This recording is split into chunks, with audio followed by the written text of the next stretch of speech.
성경 말씀 보겠습니다. 성경 말씀은 신약성경 사도행전 제4장 10절에서 12절입니다.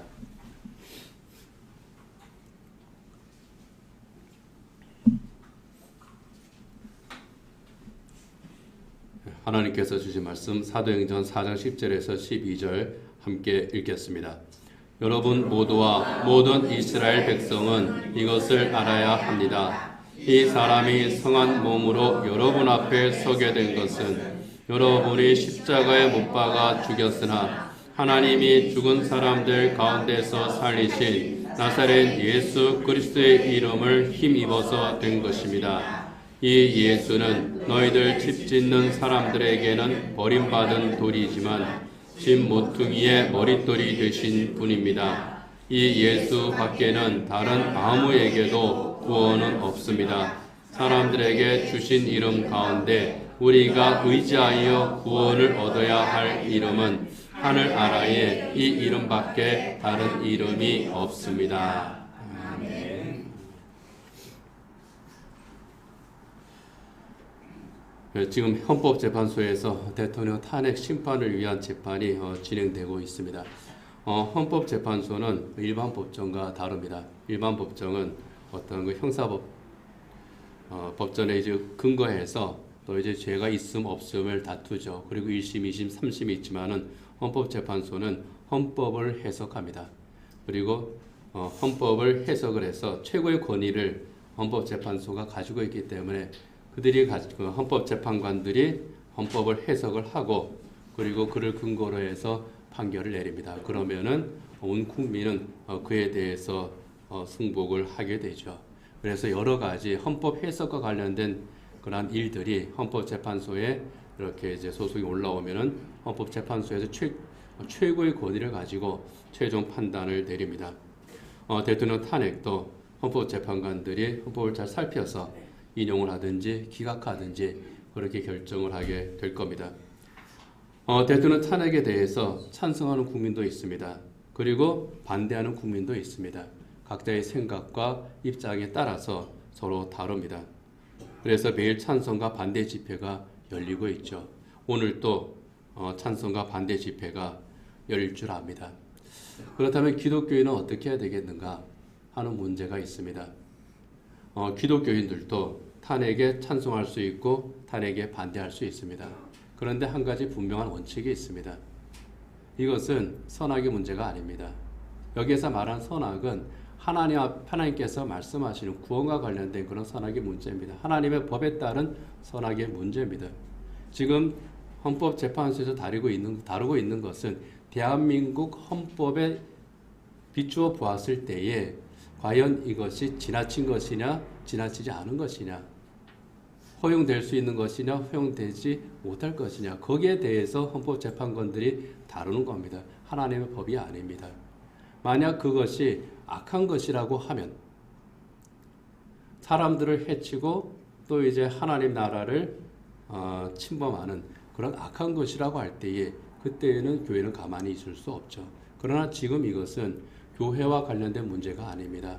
그렇기 때문에 그리스도인들 특히 교회는 여기에 대해서 조용히 침묵하면서 기도하는 겁니다.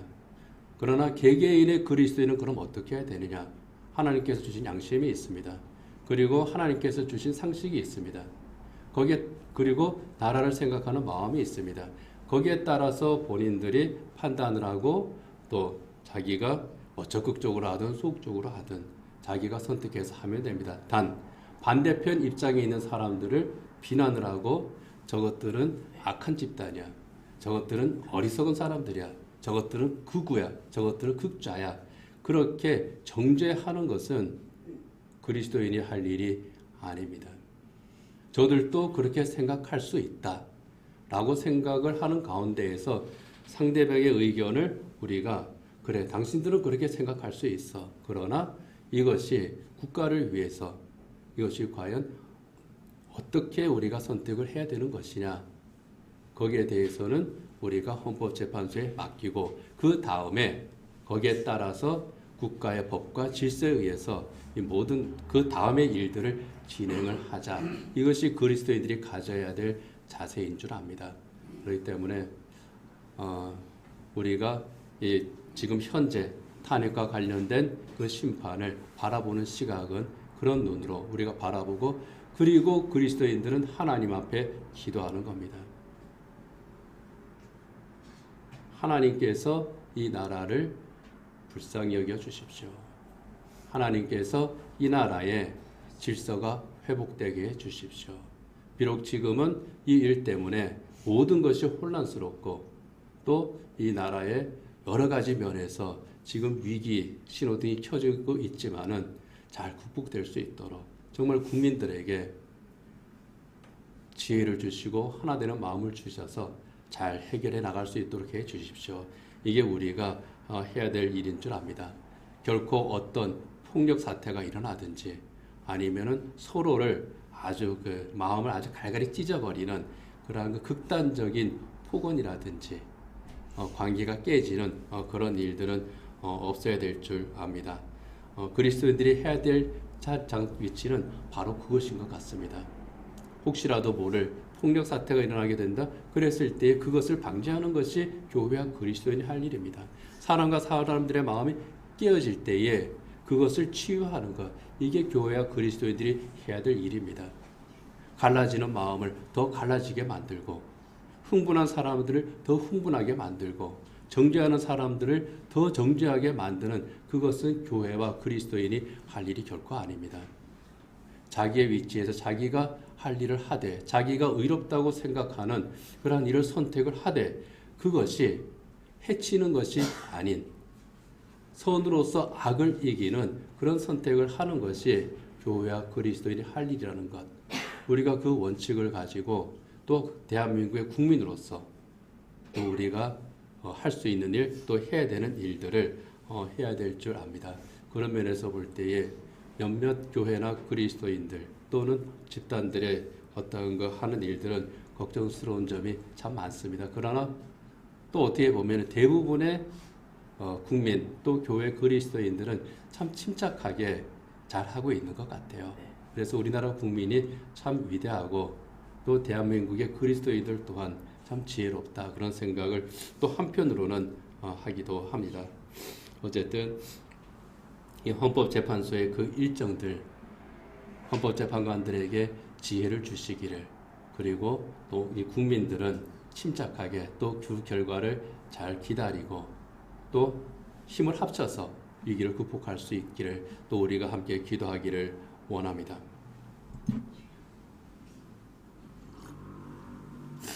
대한민국의 헌법재판소가 있다면은 유대인 사회에는 사내들인이라고 하는 것이 있습니다.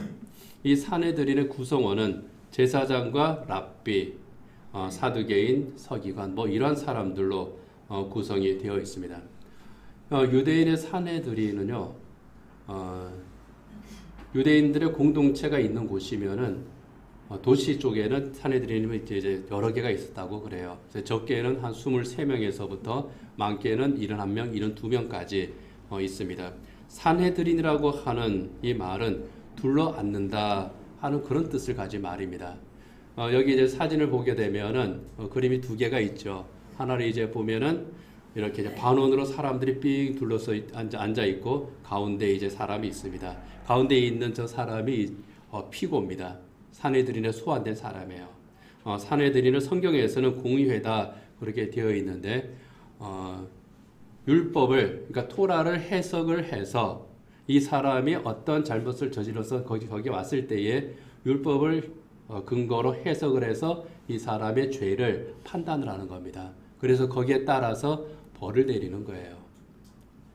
근데 예수님 당시에는, 또 초대교회 당시에는 이스라엘은 로마의 식민지였습니다. 그런데 로마에서는 사내들인에게 상당한 그 권위와 법적인 능력을 부여를 했습니다. 그래서 유대인의 어떠한 그 풍습, 질서, 그리고 율법, 거기에 비추어서 사내들인에서 판결을 내렸을 때에 로마 이제 총독은 그것을 상당히 존중을 해줬습니다. 그런데 저기에서 판결을 내릴 수 없는 것이 하나 있었죠. 사형입니다. 근데 사형을 시키고 싶으면은 자기들은 사형을 시켜야 되겠다라고 이렇게 의견을 모아서 총독에게 건의를 합니다. 그러면 총독이 거기에 따라서 재판 이제 또 사형 선고를 하는 거죠. 예수님께서 총독 빌라도에게 사형 선고를 받은 과정도 바로 그렇습니다. 그리고 사내들인 가운데에서 가장 권위 있는 사내들인이 있었습니다. 그것은 바로 예루살렘에 있는 대사내들인입니다. 대사내들인의 그 멤버가 71명이에요. 대제사장이 그 대사내들인 그 공의회 의장입니다. 그래서 여기 이제 그림이 바로 예루살렘 대사내들인 공회의 그 모습이고요. 거기에 이제 앞에 나와 있는 그 베드로가 사내들인 그 앞에서 이렇게 이제 재판을 받으면서 항변하는 그런 장면을 그림으로 그린 거죠. 이 사내들인은 신약 성경의 중요한 사건에 몇 번 나옵니다. 조금 전에 말씀드린 것처럼 예수님께서 이 사내들인 앞에서 재판을 받았습니다. 겟세마네 동산에서 기도하신 예수님, 십자가를 지기 전에 정말 내가 이것을 피할 수 있으면은 피할 수 있게 해주십시오. 그러나 내 원대로 마시고 아버지 뜻대로 하옵소서. 하나님의 그 뜻에, 하나님의 구원 계획에 순종하는 그 기도를 하신 후에 예수님께서 대제사장이 보낸 사람들에게 의해서 잡히셨습니다. 그리고 대제사장 가야바의 뜰에서 재판을 받았죠. 약식 사내들인이 바로 그곳에서 모인 겁니다. 사내들인은 밤에 모일 수가 없는데 그 사람들은 이거는 긴급한 사내들인이다. 이렇게 해서 모인 거예요.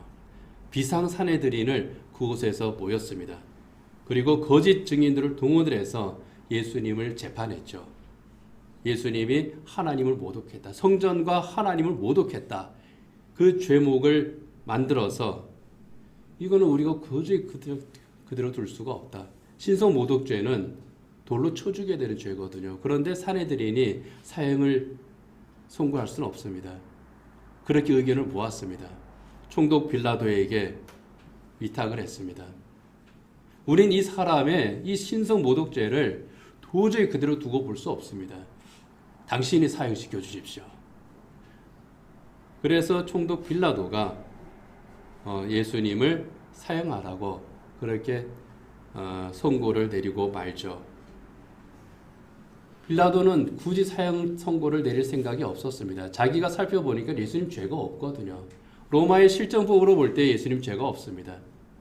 유대인들이 신성 모독죄로 죽이라고 그러는데 로마의 법에는 신성 모독죄로 죽일 만한 게 없거든요. 로마인들이 믿는 시인을 모독을 했다든지 황제를 모독했다든지 그러면은 그건 신성 모독죄가 돼요. 로마의 황제는 신이니까. 그런데 그게 아니거든요. 유대인이 믿는 신을 모독했던 그게 뭐 로마의 법에 의해서 처형할 죄냐. 무죄다. 그렇게 해서 풀어주려고 했지만 압력이 굉장히 심했습니다. 마태복음 27장 22절에 보면은 빌라도가 말하고 또 대답하는 대목들이 나옵니다. 같이 한번 읽어보겠습니다. 그때에 빌라도가 그들에게 말하였다. 그러면 그리스도라고 하는 예수는 나더러 어떻게 하라는 거요? 그들이 모두 말하였다. 그를 십자가에 못 박으시오. 그를 십자가에 못 박으시오. 사내들인이 그렇게 요구를 하는 겁니다. 사내들인이 그를 십자가에 못 박으시오 하고 외치니까 거기에 모여들어 있던 그 다른 유대인들, 그 군중들도 예수를 십자가에 못 박으시오. 그렇게 함께 외치는 겁니다. 그 외침에 빌라도가 굴복을 해요. 사내들인이 얼마나 힘이 있었는가 하는 것을 단적으로 보여주는 겁니다. 결국 예수님은 십자가에 못 박혀 돌아가시죠. 이렇게 엄청난 힘을 가진 유대인 최고법정 사내들인, 그 사내들인에 두 사람이 섰습니다. 베드로와 요한입니다. 얼마나 두렵고 얼마나 살벌했겠습니까? 베드로와 요한의 죄목은요, 예수 그리스도의 부활을 증언한 죄였습니다. 사도행전 4장 2절이야 3절을 보겠습니다. 그들은 사도들이 백성을 가르치는 것과 예수의 부활을 내세워서 죽은 사람들의 부활을 선전하고 있는 것에 격분해서 사도들을 붙잡았으나 날이 이미 저물었으므로 다음 날까지 가두어 두었다. 성전을 지키고 있던 경비대하고 그 다음에 사두개인들이 이 사도들을 붙잡은 거예요. 베드로와 요한을 붙잡은 겁니다. 붙잡은 이유는 4장 2절에 말하는 것처럼 예수님의 부활을 사람들에게 전한다고 하는 그것 때문에 아주 격분을 했다고 그럽니다. 아주 분기탱천해서 사도들을 붙잡은 거예요. 그런데 그들이 사도들을 붙잡았던 바로 그날에 한 가지 일이 있었죠. 어떤 일이 있었습니까? 베드로와 요한이 늘 하던 대로, 이 베드로와 요한은 하루에 3번 기도를 했던 것 같아요. 기도하러 가는데 성전 비문 앞에 니카노르 문이라고 하는 그 문 앞에 앉아서 이렇게 매일 구걸하던 한 장애인이 있었습니다. 다리를 쓰지 못하는 장애인이죠. 그 사람을 예수님의 이름으로 걷게 하는 사건이 있었습니다. 우리가 너무나도 잘 아는 바로 그 사건입니다. 구걸하기 위해서 손을 내밀고 있는데 베드로가 그 손을 잡으면서 말합니다. 뭐라고 말합니까? 사도행전 3장 6절이야 8절입니다. 같이 읽겠습니다. 베드로가 말하기를 은과 금은 내게 없으나 내게 있는 것을 그대에게 주니 나사렛 예수 그리스도의 이름으로 일어나 걸으시오 하고 그의 오른손을 잡아 일으켰다. 그는 즉시 다리와 발목에 힘을 얻어서 벌떡 일어나서 걸었다. 그는 걷기도 하고 뛰기도 하며 하나님을 찬양하면서 그들과 함께 성전으로 들어갔다. 걷지도 못하던 사람이 걸었습니다. 걸을 뿐만 아니라 뜁니다. 하나님을 찬양하면서 베드로와 함께 성전으로 들어갑니다. 사람들이 그 모습을 보았습니다. 야, 이런 일이, 세상에 이런 일이 있을 수 있느냐? 사람들이 그를 보고 놀랐습니다. 이 사람이 베드로와 요한과 함께 솔로몬 행각이라고 하는 곳에 이렇게 이제 이동하는 것을 따라왔습니다. 사람들이 몰려오니까 베드로가 그들에게 잘됐다 하고 복음을 전하기 시작합니다. 베드로가 전하는 복음은 참 간단합니다. 당신들이 십자가에 못 박아 죽였던 예수 그리스도, 당신들이 십자가에 못 박아 죽이시오 외쳐서 결국 십자가에 못 박혀 죽은 바로 그 예수 그리스도께서 말씀하신 대로 사흘 만에 부활하셨습니다.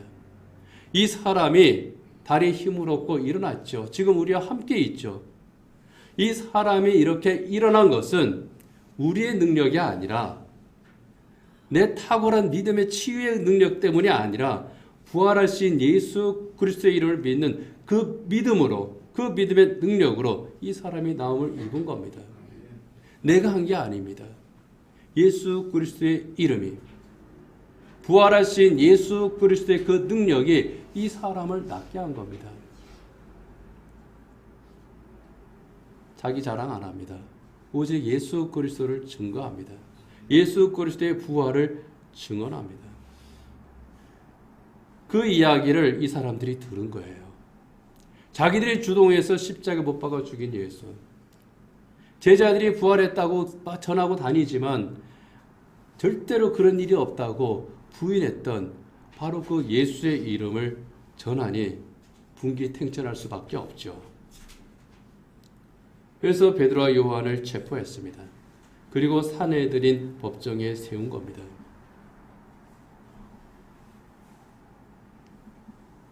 그 산헤드린 법정에서 산헤드린의 의장 대제사장 안나스가 예수님을 죽일 때에는 가야바가, 그리고 여기에는 안나스가, 대제사장 한 명만 있는 게 여러 명이 있습니다.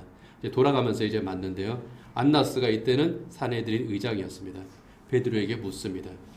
너희는 대체 무슨 권세와 누구의 이름으로 이런 일을 하였느냐? 무슨 권세와 누구의 이름으로 이런 일을 하였느냐? 그 사람을 일으킨 것, 그리고 예수의 부활을 전하는 것. 도대체 무슨 권세와 누구의 이름으로 이런 일을 하였느냐? 우리말 성경에 여기 너희는 그랬지만 번역되었지만요. 원문의 그 뉘앙스를 보면은요. 너희 같은 것들이 그런 뉘앙스로 되어 있습니다. 좀 멸시하는 거예요. 존중하는 게 아니라 당신들이 그런 뜻이 아니라 너희 따위가 무슨 권세와 누구의 이름으로 감히 이런 일을 했느냐. 뭐 이제 그런 식으로 좀 멸시하듯이 그렇게 묻는 거죠. 사내들이는 불려간 것만 해도 참 겁이 납니다. 그런데 여기에서 아주 권위적으로 너희 따위가 그러면서 물으니 기가 팍 줄 것 같습니다. 더구나 이 사내들인 법정은요, 베드로에게 있어서는 트라우마가 있는 그런 법정이기도 합니다.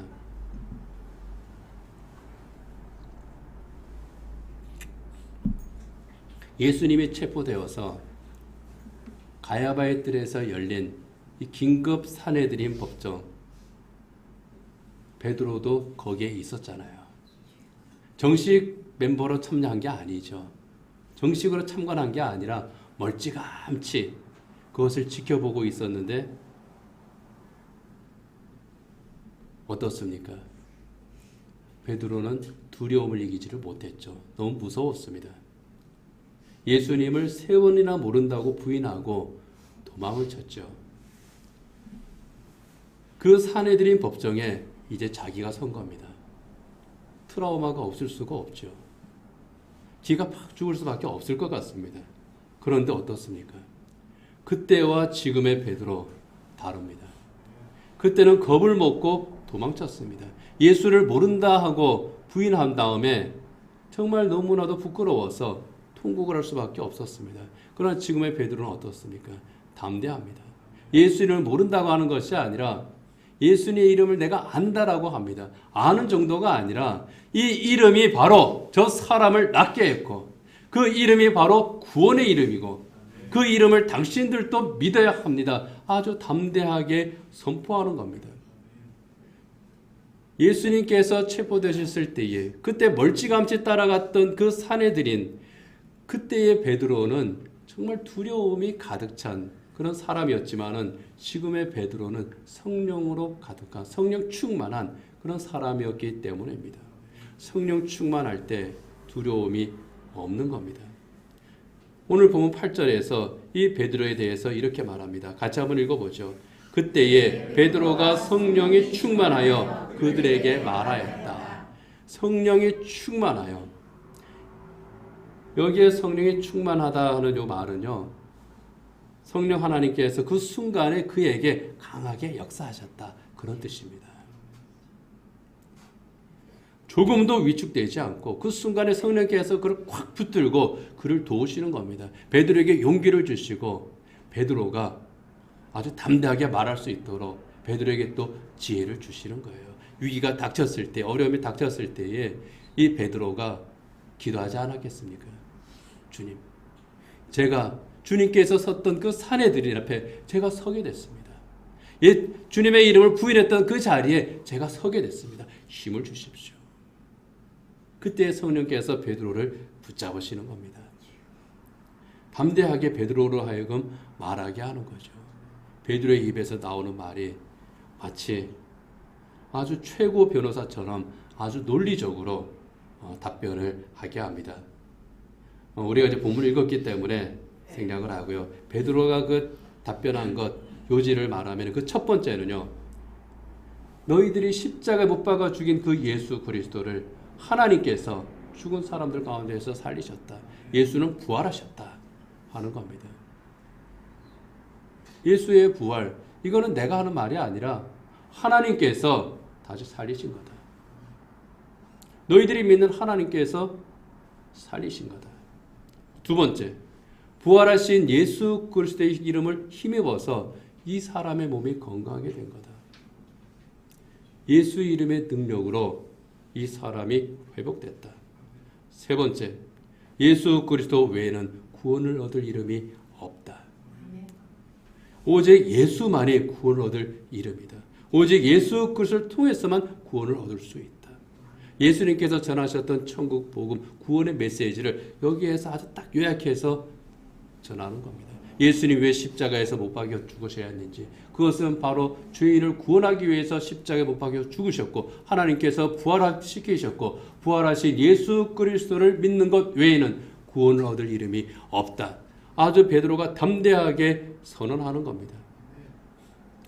온 세상을 구원하는 하나님의 구원 계획은 너희들이 십자가에 못 박아 죽인 바로 그 예수 그리스도를 통해서 이루어졌다. 그러니 너희들 회개하고 예수를 믿어라. 선포를 하는 겁니다. 그러면서 베드로가 한 가지 비유를 말합니다.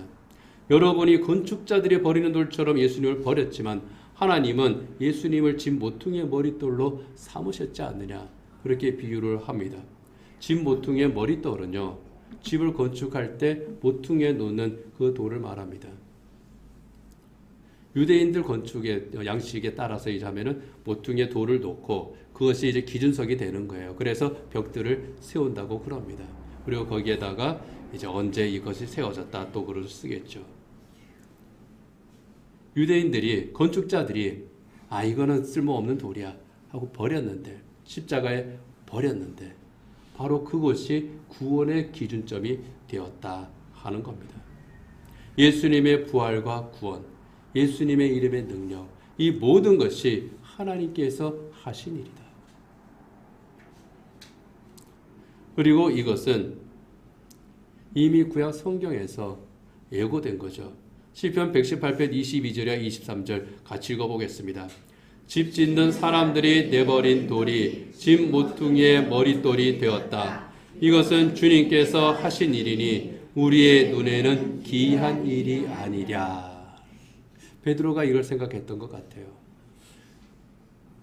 너희들이 내버린 그 돌이 십자가에 못 박아 죽여버린 바로 그 예수가 집 모퉁이들의 머릿돌이 된 것처럼 하나님의 구원 계획의 기준이 되었다. 표준이 되었다. 그런데 그것이 하나님께서 하신 일이다. 우리의 눈에 기이한 일이 아니냐. 하나님의 기적이 아니냐. 이 놀라운 일이 아니냐. 베드로가 아주 거침없이 그렇게 말하는 겁니다. 산헤드린 공회원들이 반박을 하지를 못합니다. 하나님께서 하시는 그 놀라운 구원 계획에 대해서 이 베드로가 논리적으로 선포할 때에 거기에 대해서 아무 말도 하지를 못합니다. 그들이 할 수 있는 것은 협박밖에 없었습니다. 베드로와 요한을 불렀습니다. 예수의 이름으로 아무 말도 하지 마라. 가르치지도 마라. 예수의 예자도 너희들 꺼내면 안 돼. 그러면 너희들 후환이 있을 것이야. 그렇게 하고 베드로와 요한을 보내죠. 그렇지만 베드로와 요한 조금도 위축되지 않습니다. 그들을 향해서 아주 담대하게 말합니다. 사도행전 4장 19절이야 20절입니다. 같이 읽겠습니다. 그때에 베드로와 요한은 대답하였다. 하나님의 말씀을 듣는 것보다 당신들의 말을 듣는 것이 하나님 보시기에 옳은가를 판단해 보십시오. 우리는 보고 들은 것을 말하지 않을 수 없습니다. 이거는요, 당신들의 기준이 무엇입니까? 하는 질문이기도 합니다. 당신들의 기준은 무엇입니까? 하나님입니까? 당신들의 생각입니까? 하나님의 말씀입니까? 당신들이 가지고 있는 그 생각입니까? 어떤 겁니까? 우리는 하나님의 말씀입니다. 하나님 보시기에 옳은 것, 우리는 그것을 선택할 뿐입니다. 예수 그리스도의 십자가와 그 부활이 하나님께서 하시는 옳은 일이기 때문에 우리는 이것을 믿고 증언하지 않을 수가 없습니다. 산헤드린이 할 말이 없는 겁니다. 자기들의 기준이 하나님의 말씀이 아니었기 때문이죠. 베드로와 요한을 석방할 수밖에 없었습니다. 그런데 얼마 후에 베드로와 사도들이 또다시 산헤드린 법정에 서게 됩니다. 예수 전하지 말라고 했는데 사도들은 계속 복음을 전했습니다. 예수님의 부활을 전했습니다. 다시 체포했습니다. 다시 신문을 합니다. 사도행전 5장 27절이야 28절입니다. 넘기고요. 같이 한번 읽어보겠습니다. 그들이 사도들을 데려다가 공회 앞에 세우니 대제사장이 신문하였다. 우리가 그대들에게 그 이름으로 가르치지 말라고 엄중히 명령하였소. 그런데도 그대들의 가르침을 온 예루살렘에 퍼뜨렸소. 그대들은 그 사람의 피에 대한 책임을 우리에게 씌우려 하고 있어.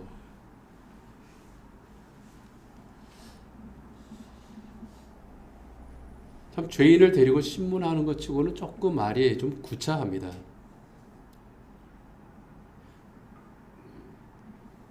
이 제자들이 전하고 있는 예수 그리스도에 대한, 부활하신 예수 그리스도에 대한 그 책임, 예수님을 십자가에 못 박아 죽인 그 책임이 우리한테 이제 없는데 왜 그 피에 대한 책임을 우리한테 너희가 씌우려고 하고 있느냐? 좀 구차하죠. 이 사람들 입장은 이렇습니다. 예수가 자기 스스로 하나님의 아들이라고 말하면서 사람들을 미혹하는, 요즘으로 말하면 사이비였고, 그 사이비를 십자가에 처형한 것은 사실은 자기들도 죽이고 싶었지만 총독 빌라도이지 우리가 십자가에 못 박은 것은 아니지 않느냐. 그러니 우리가 그 피에 대한 책임은 없는데 왜 우리한테 그 책임을 뒤집어 씌우려고 하느냐. 그런 뉘앙스였던 것 같아요. 그렇지만 베드로는 이번에도 거침없이 대답합니다. 사도행전 5장 30절이야 32절 한번 같이 읽어보겠습니다. 우리 조상들의 하나님은 여러분이 나무에 달아 죽인 예수를 살리셨습니다.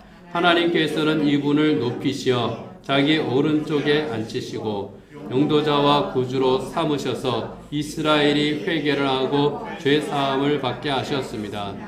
우리는 이 모든 일의 증인이며 하나님께서 자기에게 복종하는 사람들에게 주신 성령도 그러하십니다. 아멘. 베드로는 당당합니다. 이 사내들이는 우리는 그 피에 대한 책임이 없어 라고 변명하지만 베드로는 주님은 구차하게 그런 거 따지지 않아 라고 말을 합니다. 당신들이 하나님의 뜻을 거역하고 예수님을 십자가에 달아 죽였지만 하나님께서는 거기에 대해서 더 이상 당신의 책임을 묻지 않으시잖아. 당신들이 회개하고 하나님 앞에 돌아오면 하나님께서는 죄 사함을 받게 하시는 거예요. 이 사람들은 책임의 소재를 놓고 회피하거나 또는 뒤집어 씌우거나 정죄하려고 할 때에 베드로는 하나님의 뜻은 거기에 있지 않아. 거기에 있지 않아. 라고 말하는 겁니다. 예수님의 십자가 고난과 부활은 하나님의 구원 계획이고 우리는 예수님을 통해서 하나님께서 성취하시는 그 구원 계획에 대한 증인이라고 그렇게 말하는 겁니다. 당신들에게 우리가 책임 묻는 것이 아니야. 우리가 전하는 것은 하나님의 섭리야. 하나님의 구원이야. 당신들의 죄를 낱낱이 뜯어가지고 당신들을 심판하고자 하는 것이 아니라 우리는 하나님의 구원을 선포하는 거야. 초점이 달라요. 그러니 당당하죠. 죄인된 그들의 행위가 아니라 그들의 죄. 그러나 그 죄는 하나님께서 용서하시는 죄. 회개하면 용서하시는 바로 그 죄를 알아볼 때에 이들처럼 모함을 하고 책임을 묻고 정죄하지 않는 겁니다. 사내들이는 베드로와 사도들을 또다시 석방할 수밖에 없었습니다. 베드로와 사도들에게 보복은 합니다. 자기들이 잡아들였으니까 그냥 놓아줄 수는 없습니다. 태형을 가합니다. 매질을 하고 복음 전하지 마. 예수 이름 전하지 마. 그리고 협박을 한 다음에 내보냅니다. 그러나 그 사내들의 법정을 나서는 베드로와 사도들, 비록 매를 맞고 나오지만은 그들은 더없이 기쁜 표정으로 나옵니다. 사도행전 5장 41절입니다. 같이 읽어보겠습니다.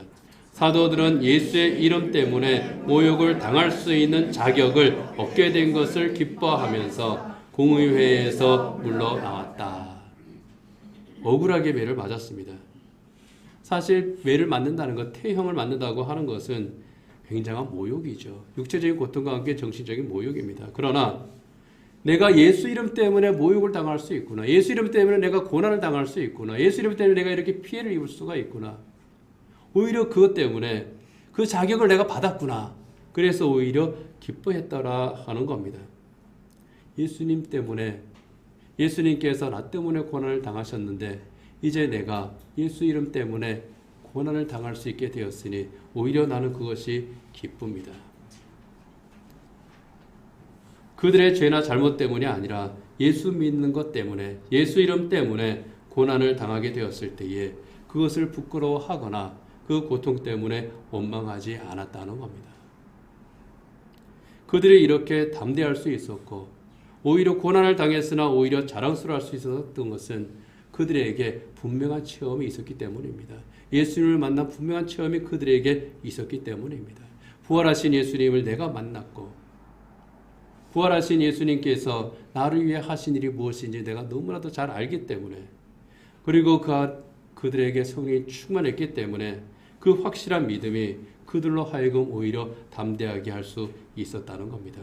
베드로뿐만이 아니죠. 사내들인 앞에 선 것은 아니지만은 총독 법정 앞에 섰던 바울도 비슷하지 않습니까? 복음을 전하던 바울이 결박을 당한 채 총독 베스도 앞에 서게 됐습니다. 총독 베스도와 아그리파 왕 앞에서 그 법정에서 바울이 복음에 대해서 증언을 합니다. 베드로가 전한 복음과 똑같습니다. 예수님의 고난과 부활에 대해서 증언을 합니다. 베드로의 이 사도 바울의 증언을 듣던 바로 그 사람들이 바울을 향해서 비아냥거립니다. 너의 그 많은 지식이 너를 미치게 했구나. 내가 말 몇 마디로 우리를 설득하려고 그래? 그렇게 빈정거렸습니다. 그때 바울이 아주 단호하게 말하죠. 사도행전 26장 29절입니다. 같이 읽어보겠습니다. 바울이 대답하였다. 짧거나 길거나 간에 나는 임금님뿐만 아니라 오늘 내 말을 듣고 있는 모든 사람이 이렇게 결박을 당한 것 외에는 꼭 나와 같이 되기를 하나님께 빕니다. 나와 같이 되기를 하나님께 빕니다. 내가 믿는 예수님을 당신도 만나고 구원을 받으라는 겁니다. 나처럼 예수 믿게 되기를 원합니다. 내가 만난 이 예수님을 당신들도 만나기를 원합니다. 내가 믿는 이 예수님을 당신들도 믿을 수 있기를 원합니다. 이 예수 그리스도 이름이 얼마나 놀라운 이름인지 당신들도 그것을 알게 되기를 원합니다. 베드로도 바울도 예수 그리스도의 이름을 자랑합니다. 기뻐합니다. 우리에게 예수님의 이름은 어떤 이름입니까?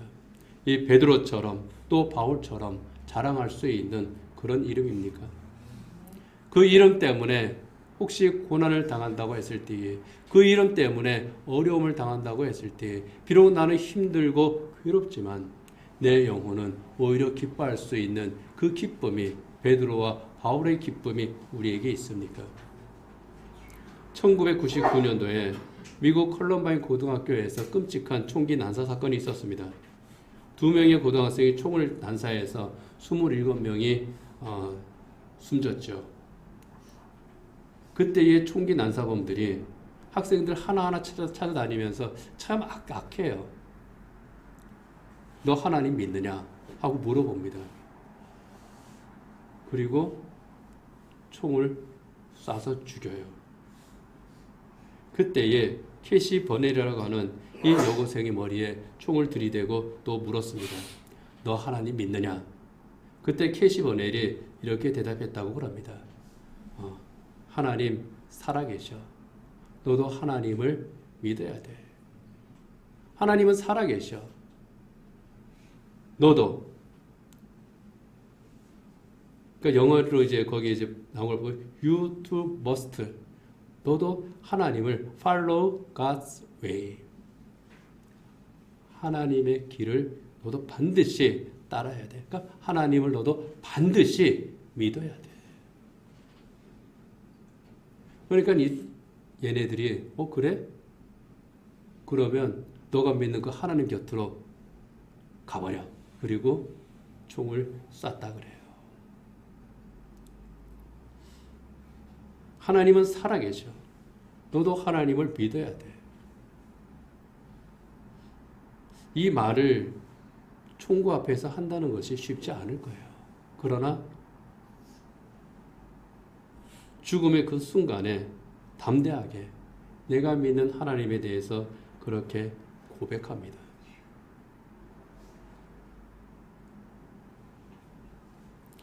참 여고생이 그렇게 할 수 있다는 것이 대단하죠.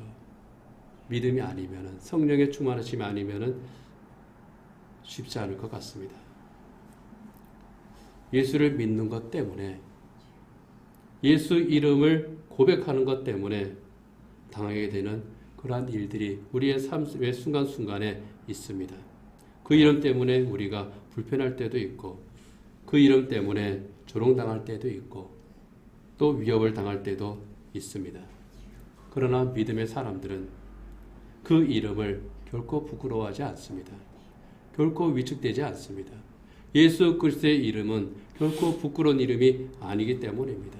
우리를 죄에서 구원하기 위해서 기꺼이 십자가의 길을 가신 예수 그리스도, 우리를 사랑하심으로 고난당하는 것을 기의치하지 않으신, 부끄러워하지 않으신 그 예수님, 내 이름을 아는 것을 한 번도 부끄러워하지 않으신 그 예수님, 홀리갑이 고백한 것처럼 내 이름을 한 번도 잊지 않으시는 그 예수님이시기 때문에 예수 그리스도의 이름을 우리는 부끄러워하지도 않고 잊지도 않습니다. 그런데 우리가 만약에 정말 부끄러워할 것이 있다면 그것은 예수의 이름이 아닙니다. 복음이 아닙니다. 교회가 아닙니다. 그것은 복음대로 살지 못하는 우리의 삶입니다. 악의 유혹에 무너지는 우리의 약함입니다. 잘못된 선택으로 죄를 짓게 되는 우리의 어리석음입니다. 예수님을 따르는 제자의 삶을 제대로 살지 못하는 바로 그것이 부끄러운 것이지 예수의 이름이 부끄러운 것이 절대로 아닙니다. 복음은 우리를 부끄럽게 하는 것이 아니기 때문입니다.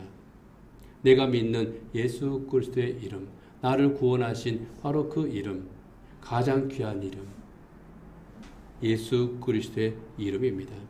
이 이름으로, 그 이름 때문에 내가 죄에서 구원받지 않았습니까? 내가 하나님의 자녀가 되지 않았습니까? 죄악으로 죽어가던 우리가 하나님의 새 사람이 되지 않았습니까? 이 이름, 얼마나 귀하고 얼마나 소중한 이름인지 모르겠습니다. 나를 사랑하시고 그 사랑으로 나를 불러주신 그 이름, 그래서 우리는 예수 그리스도의 이름을 부르는 겁니다. 언제나 내가 부르는 그 이름, 우리의 내 생명 다하기까지 끝까지 부를 그 이름, 그게 바로 예수 그리스도의 이름. 나는 예수님의 이름을 부르고 예수님은 언제나 내 이름을 부르시고 서로 그렇게 교제하는 가운데에서 저 하늘나라를 향해서 가는 것이 바로 성도들의 삶입니다. 기도하겠습니다. 이 세상에서 가장 소중한 이름 예수 그리스도의 이름임을 저희들이 이 시간 또 고백합니다. 그 이름을 부르는 것을 부르지 못하게 할 때에 베드로도 바울도 담대하게 예수 그리스도의 이름을 선포했습니다. 결코 부끄러워하지 않았습니다. 결코 숨지 않았습니다. 예수 그리스도의 그 이름에 나의 정체성이 있기 때문입니다. 나를 구원하신 그 이름, 나를 사랑하시는 그 이름이시기 때문입니다. 그 이름을 저희들 결코 잊지 않게 하시고 그 이름을 언제나 부르면 저희들 살아가게 하시고 그 이름의 능력을 힘입으면서 저희들이 그 이름의 증거를 우리의 삶에서 드러내며 살아갈 수 있게 하여 주시옵소서. 나는 주님의 이름을 부르고 주님은 나의 이름을 부르는 이 아름다운 믿음의 교제, 주님 앞에 갈 때까지 저희들이 결코 잃어버리지 않게 하여 주시옵소서. 예수님 이름으로 기도드립니다. 아멘.